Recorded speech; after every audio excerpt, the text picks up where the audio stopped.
था। कादम्बिनी, ऐसे में अब क्या औपचारिकताएं वहां पर की जाएंगी और संविधान ईरान का क्या कहता है, क्योंकि अब राष्ट्रपति की वहां पर मौत की पुष्टि हो गई है? देखिए, सबसे पहले तो इंतज़ार था कि ऑफिशियली अनाउंस होगा, जो कि वहाँ के वाइस प्रेसिडेंट ने ऐलान कर दिया है, सोशल मीडिया पर ऐलान किया है। उसके पहले जो सेमी स्टेट रन मीडिया है, उस पर ऐलान हुआ था कि ये हादसा हुआ है और उसमें राष्ट्रपति और विदेश मंत्री के अलावा जितने भी लोग थे उन सब की मौत हो गई है। तो अब जो प्रक्रिया है वो मैं बताती हूँ। पहले तो एक कैबिनेट मीटिंग हुई है, इमरजेंसी मीटिंग हुई है।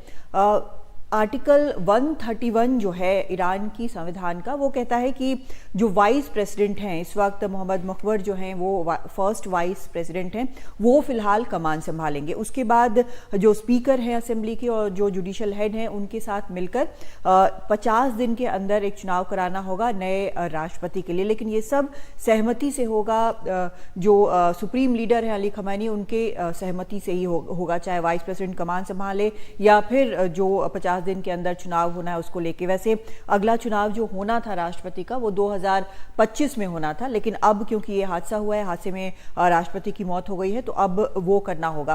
अब यहाँ पर फ्रंट रनर इनको माना जा रहा है। लेकिन एक चीज, जो एक फैक्टर जो अभी सामने आ रहा है निकलकर, वो ये कि 85 साल के हो रहे हैं जो सुप्रीम लीडर हैं, वो या तो रिजाइन करेंगे या फिर कोई और अगर स्थिति होती है तो उनकी जगह कौन लेगा।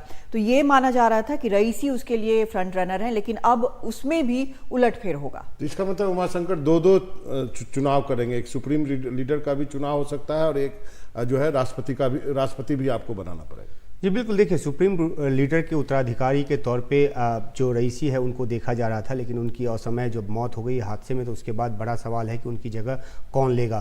तो जाहिर सी बात है कि उस कद का कोई नेता अभी ईरान में नज़र नहीं आता जिस तरीके से रईसी थे, वहाँ के कद्दावर नेता और काफ़ी कट्टर थे, और उन्होंने खुमैनी की तमाम पॉलिसीज़ का जो है वो समर्थन किया। और 88 में जब ईरान इराक वॉर ख़त्म हुआ था, उसके बाद जो वहाँ पर इनको एक कमीशन का हेड बनाया गया था, जिसको कि डेथ कमीशन भी कहा जाता है, और वहाँ उन्होंने हज़ारों की तादाद में तकरीबन 4 से 5 हज़ार पॉलिटिकल ओपोनेंट्स को जो है मौत की सज़ा सुनाई। और इसीलिए उनको तेहरान का जो कसाई है वो भी कहा जाता है, और इसलिए उनको उनके ऊपर कई प्रतिबंध भी लगाए गए। तो अब जबकि उनकी मौत हो गई है, तो जाहिर सी बात है कि संविधान के तय नियम के मुताबिक जो है 50 दिनों के भीतर वहाँ पर चुनाव होगा और राष्ट्रपति के चुनाव की प्रक्रिया जो पूरी होगी। लेकिन बड़ा सवाल उसके बाद ये बचा रहेगा कि जिस तरह से खुमैनी की पॉलिसीज़ को लेकर आगे बढ़ रहे थे, दोनों के बीच काफ़ी अच्छे और काफ़ी जो घनिष्ठ रिश्ते थे वो थे, और खुमैनी जो हैं उन्होंने